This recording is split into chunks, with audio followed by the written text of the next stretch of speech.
Dans cette deuxième partie de l'entretien entre Daniel Ménard, DM, et Bernard de Montréal, Boulevard M, la discussion porte sur la recherche spirituelle et son lien avec l'éducation.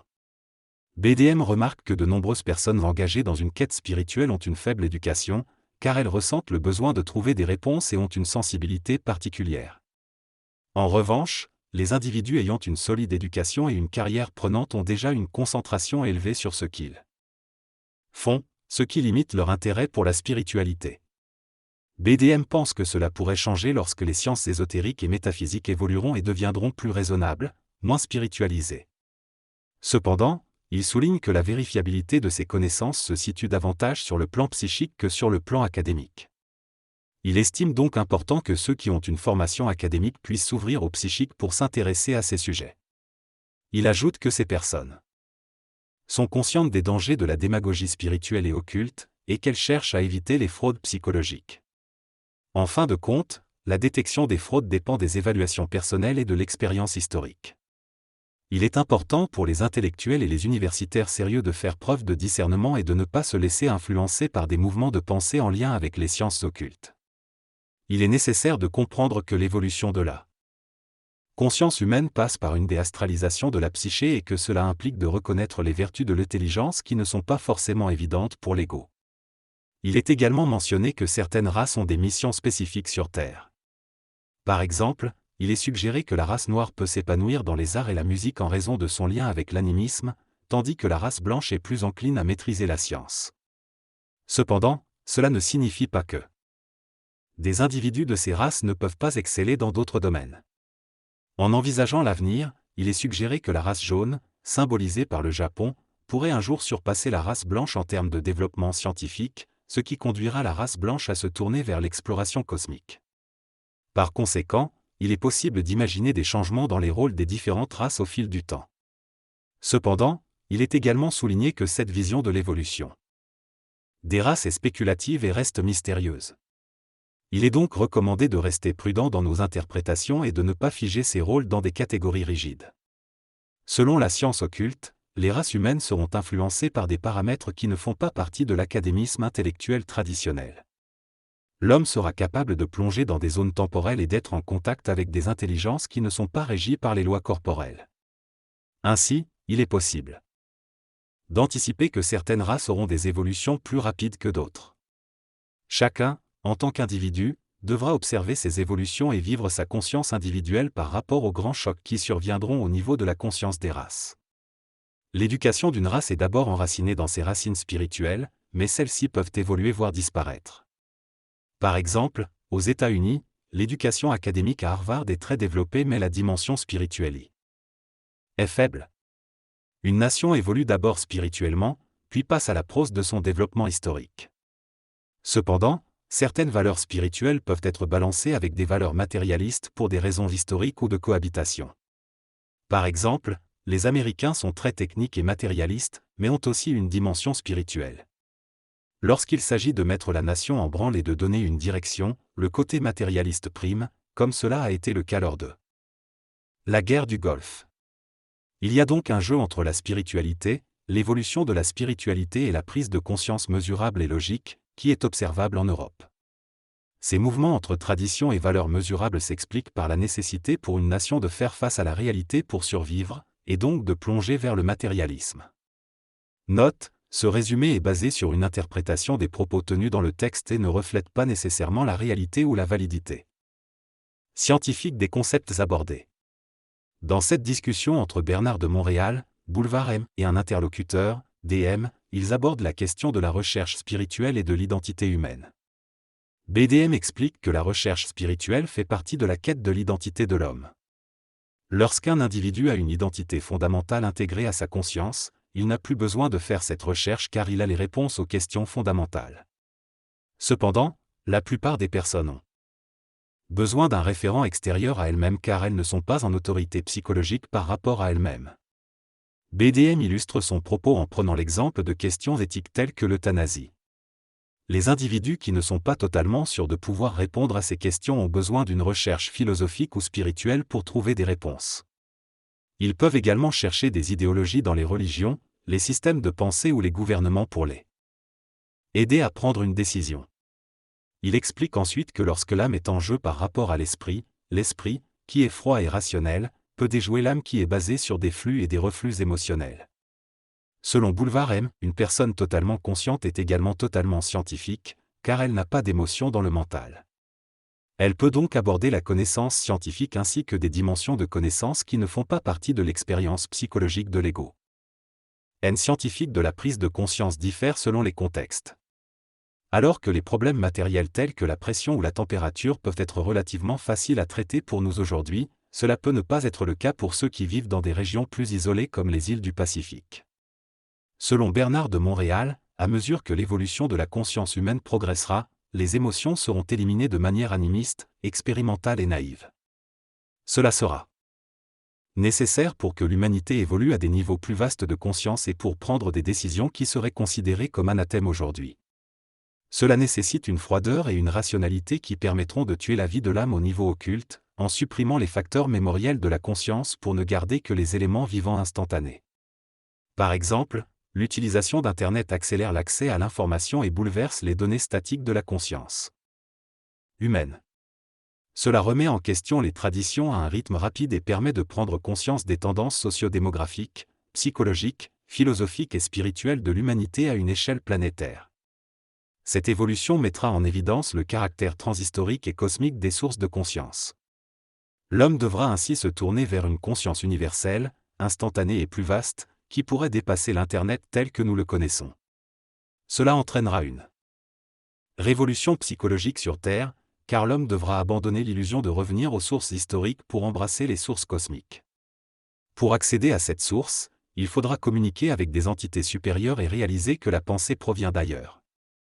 Cela nécessitera un autre niveau de conscience, plus universel et instantané, qui dépassera probablement l'Internet actuel.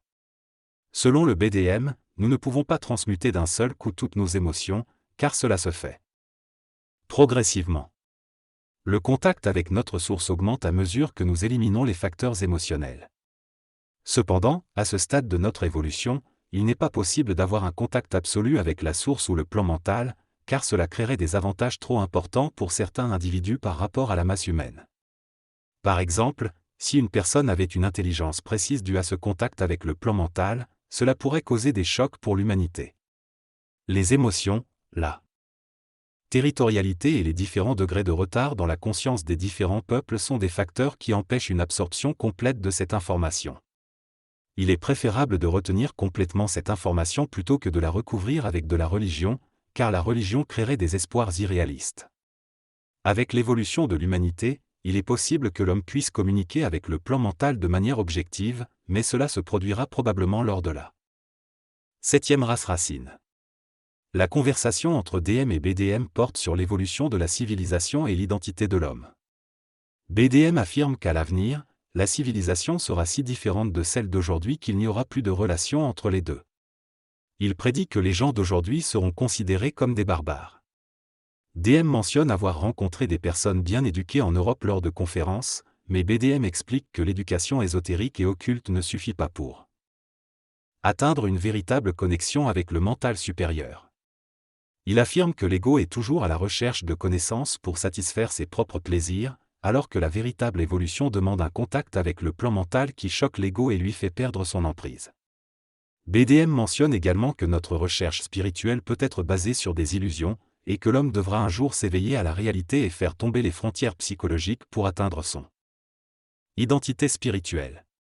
DM souligne que par le passé, l'homme a évolué en accumulant des connaissances qui lui ont donné une certaine autorité, mais BDM suggère que la véritable évolution nécessite plus que cela.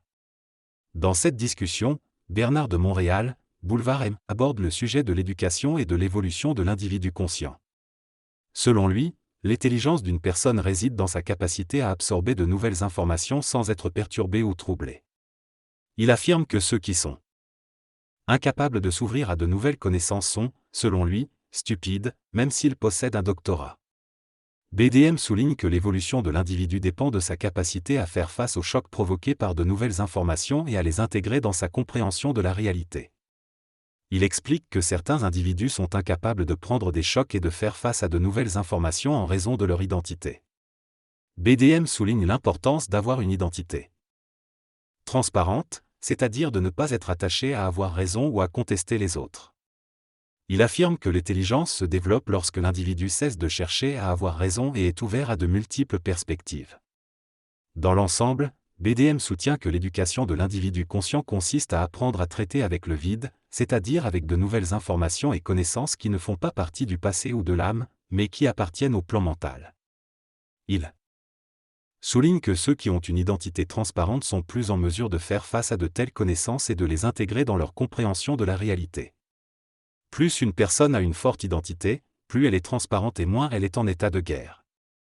Elle n'a pas besoin de prouver ses dires, d'avoir raison, d'imposer ou de dominer. L'ego devient donc un canal transparent. Lorsque deux égos transparents se rencontrent, il n'y a plus de conflit, de territorialité ou de besoin d'avoir raison. Ils entrent dans une vibration psychique où ils apprennent mutuellement. En revanche, dans le mouvement opposé, personne n'apprend car on refuse de laisser l'autre accéder à des niveaux de vibration plus élevés. Pour accéder à une connaissance vivante, il faut être suffisamment vivant soi-même. Sinon, la lumière de la connaissance bouscule notre ignorance et révèle notre inertie. La connaissance morte permet à l'humanité de se rassurer dans son ignorance et maintient l'équilibre de sa conscience raciale. La connaissance vivante, en revanche, est vibratoire et ne peut pas être mélangée à la connaissance morte. On ne s'éduque pas à la connaissance vivante, on se déséduque de la connaissance morte pour y accéder. La connaissance vivante coule naturellement et il est facile de s'y connecter lorsque l'on est transparent. L'objectif est de marier le mental inférieur de l'homme, lié à la connaissance morte, et le mental supérieur, lié à la connaissance vivante. A permet d'allier la méthode scientifique et pragmatique au monde de l'esprit et de la sensibilité, ce qui peut conduire à une grande expertise dans différents domaines. Dans cette discussion, Bernard de Montréal parle de l'importance de la créativité dans le monde. Il affirme que dans le futur, les professionnels tels que les médecins et les architectes seront capables de sortir des conventions établies et d'aller plus loin dans leurs domaines respectifs. Cela conduira à un monde où les connaissances issues du passé seront fusionnées avec les innovations actuelles. Cette synthèse permettra à l'homme d'apprécier à la fois les réalisations matérielles telles que les voitures et les ordinateurs, et les développements spirituels, tels que la compréhension de l'évolution de la conscience. Bernard souligne que pour utiliser cette connaissance vivante sur le plan matériel, il est important d'avoir un équilibre entre le matérialisme et la spiritualité. L'intégration de la conscience vibratoire prend du temps et nécessite une expérience et une prise de conscience progressive. Finalement, cela permettra à l'homme de revenir dans le monde et d'apprécier la diversité des activités humaines, même celles réalisées par des personnes moins évoluées spirituellement. Dans cet extrait, Bernard de Montréal aborde le sujet de l'évolution spirituelle. Il critique ceux qui se considèrent comme étant au-dessus des autres en raison de leur éveil spirituel et de leur connaissance de certains concepts spirituels. Il souligne que le monde est composé de différentes personnes avec des forces et des faiblesses, et que tout le monde contribue à faire fonctionner la planète. Il encourage à accepter les erreurs humaines et à faire confiance aux médecins, aux politiciens et aux hommes d'affaires pour gérer leurs domaines respectifs. Il explique que la vie doit être vécue de manière équilibrée et que les individus conscients doivent être capables de fusionner leurs connaissances psychiques ou ultra-cérébrales avec leurs connaissances rationnelles. Sinon, ils risquent de devenir déprimés ou désintéressés de leur travail, de leur mariage, de leur sexualité, etc. Il souligne également l'importance de l'intégration dans la vie consciente, ce qui signifie ne pas faire certaines choses qui ne sont plus utiles ou nécessaires. Il encourage l'acceptation des choix individuels sans jugement, mais souligne que la conscience vibratoire amène naturellement à faire des choix différents. Il critique également la recherche de sensations fortes et le besoin de faire constamment quelque chose d'excitant dans la vie. Il souligne que ce type de comportement ne contribue pas nécessairement à une vie épanouissante. En résumé, Bernard de Montréal encourage à vivre une vie équilibrée, en acceptant les erreurs humaines et en intégrant la conscience et la sagesse dans tous les aspects de la vie. Dans ce passage, Bernard de Montréal discute de l'évolution et de la recherche d'une identité. Il compare cette quête à jouer au golf, où certains veulent faire 18 trous alors que d'autres préfèrent s'arrêter lorsque cela leur convient. Il souligne que l'évolution est un processus long et que l'important est d'être intelligent dès maintenant, de profiter de la vie et de s'arrêter quand on est fatigué. Il remet en question l'idée du vide et du silence, affirmant qu'il n'y a pas de réel vide ou silence et que nous sommes constamment remplis de vibrations et de pensées. Elle critique également la recherche du silence alors que nous devrions plutôt communiquer avec le plan mental. Il soutient que la vie ne va pas forcément où nous voulons, mais que tout est écrit au mur et qu'il n'y a pas de hasard. Il critique ceux qui consultent des voyants pour connaître leur avenir mais qui ne reconnaissent pas qu'il n'y a pas de hasard dans la vie. Dans cette discussion, Bernard de Montréal explique que le libre arbitre est une illusion psychologique de l'ego et que l'homme doit devenir conscient pour être réellement libre. Il affirme que si l'on n'est pas conscient de sa vie, on ne peut pas en contrôler la direction. Il donne l'exemple d'une rencontre dans un club à gogo pour illustrer que les forces de l'âme jouent un rôle dans nos vies et peuvent nous amener à vivre des expériences spécifiques. Cependant, il souligne que si l'on est mentalement conscient, on peut prendre des décisions plus réfléchies. Il mentionne l'influence des complexes d'infériorité sur les choix de vie et souligne l'importance de devenir éveillé pour éviter d'être marqué par ces expériences limitantes. Il explique que l'évolution peut prendre deux directions, consciente ou inconsciente, et que la conscience grandissante de l'humanité entraînera une programmation nouvelle et libre pour les générations à venir. Le concept de la conscience universelle de l'homme fait référence à l'idée que chaque être humain partage une connectivité et une compréhension profonde de la réalité. Cela suggère que la conscience individuelle n'est pas seulement limitée à une seule personne, mais qu'elle est intrinsèquement liée à une conscience collective plus vaste. Selon cette perspective, nous sommes tous connectés et influencés par les pensées, les émotions et les expériences des autres. Cela pourrait expliquer certaines formes de perception extrasensorielle, d'intuition ou de compréhension intuitive. La conscience universelle de l'homme pourrait être vue comme une sorte de champ énergétique ou d'esprit collectif dans lequel chaque individu est à la fois un participant et un récepteur. Cette idée ouvre la voie à une compréhension plus holistique de la nature humaine et de la réalité.